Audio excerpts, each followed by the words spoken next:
Hello and welcome to the Genuine Learning blog. My name is Melisa Galasso, and I'm actually really excited to be here to talk about FinREC's recent proposal for programmatic investments.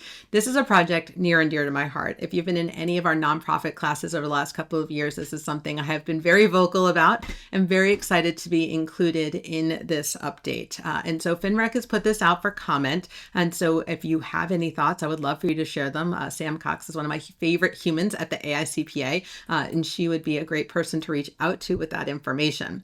But this is a working draft. So the not-for-profit guide comes out once a year, and they are looking to make some significant changes to particularly the chapter on programmatic loans and programmatic investments. So these are certain paragraphs within Chapter 8 of programmatic investments for the nonprofit guide.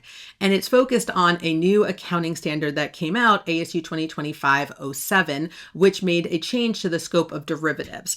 And before this guidance came out, in previous versions of the guide, there was some pretty controversial requirements set foot because when we think about programmatic investments, these are investments that are made by nonprofits predominantly to achieve its mission, right? They're mission oriented. So maybe my mission is to help underprivileged kids go to college. So I might give them a below interest rate loan, or I might give them a forgivable loan. And if they graduate and they do some community service, I'm going to forgive that loan.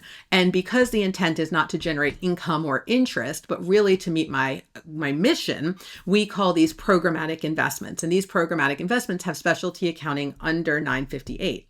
However, a lot of times, if you were to look at particularly the conditional requirements related to programmatic loans, you often find that they theoretically meet the definition of a derivative because we have conditional or uncertain cash flows. And so that triggers topic 815. And so a few years ago, when they were looking at the programmatic investment chapter, FinREC said, you know what, there is sort of an issue here because 815 does not scope out programmatic investments or nonprofit organizations. So technically, both standards apply. 958 specific to these types of organizations and nonprofits, but also 815 for derivative accounting. So last time they updated the chapter heavily, they basically said, look, you can make an accounting policy election to apply 958 and skip the 815, but you would have to document that was your policy. Now, most people don't think of that as a policy because they think of it as the guidance in 958 for nonprofits. But because of this sort of issue with 815, we were looking forward to the issuance of ASU 2025-07. And ASU 2025-07 updates the definition of a derivative to exclude from the definition when the underlying is tied to the activities or the business operations of a particular entity. And when you think about this, these are how programmatic investments are written. So here's a copy. I know it's heinous looking. I apologize, but it is a red line and it's a working draft. So they not only have the highlights versus the strikeouts, but they also have the draft across it. So it makes it unfun to provide to you. But when we're looking at a contractual feature, such as a conditional forgiveness clause, previously you'll notice everything at the bottom was talking about sort of the guidelines around bifurcation of a derivative.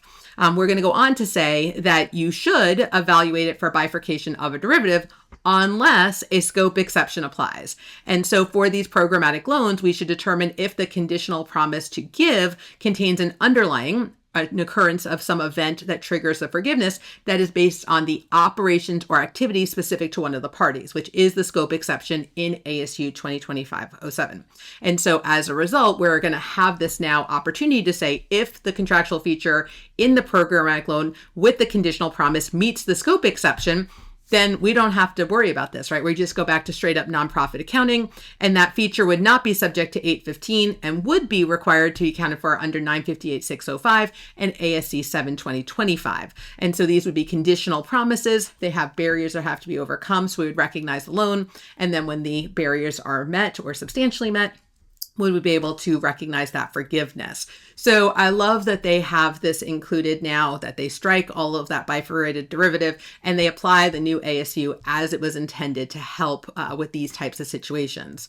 They also go on to provide an example of a specific loan and how that loan treatment would be incurred. And so you can kind of see what we had recommended previously. Now, I do serve on FinREC. I am a proud member of the Financial Reporting Executive Committee of the AICPA, and I'm excited that we're addressing this chapter and and updating it for this new ASU. So I hope you will consider giving some feedback to Samantha Cox. Her email is samantha.cox@aicpa.com.